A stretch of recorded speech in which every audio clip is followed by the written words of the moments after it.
Oi pessoal, tudo bem? Bem-vindos a mais um vídeo aqui no canal Musical da Gra, seu canal de músicas e atividades infantis.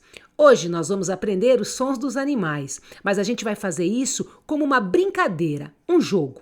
Vai ser assim, eu coloco o som do animal e você tenta adivinhar qual é o bicho que faz esse som. Depois a gente confere para ver se você acertou, combinado? Então vamos pro jogo! Qual bicho faz esse som?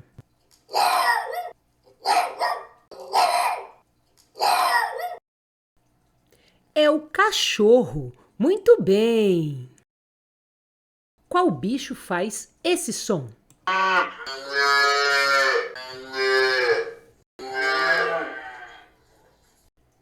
É a vaca. Muito bem. Qual bicho faz esse som?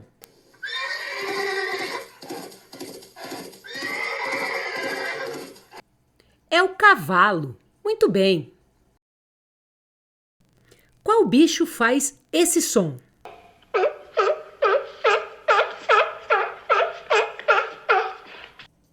É a foca. Muito bem.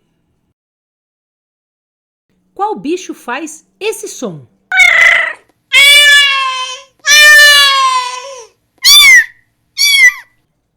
O gato. Você acertou de novo. Parabéns.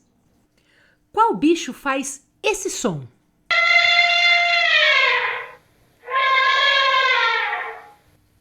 É isso aí, é o elefante. Vamos para o próximo.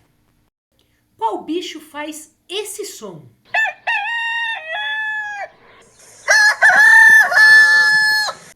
Você acertou novamente, é o galo. Agora o último. Qual bicho faz esse som?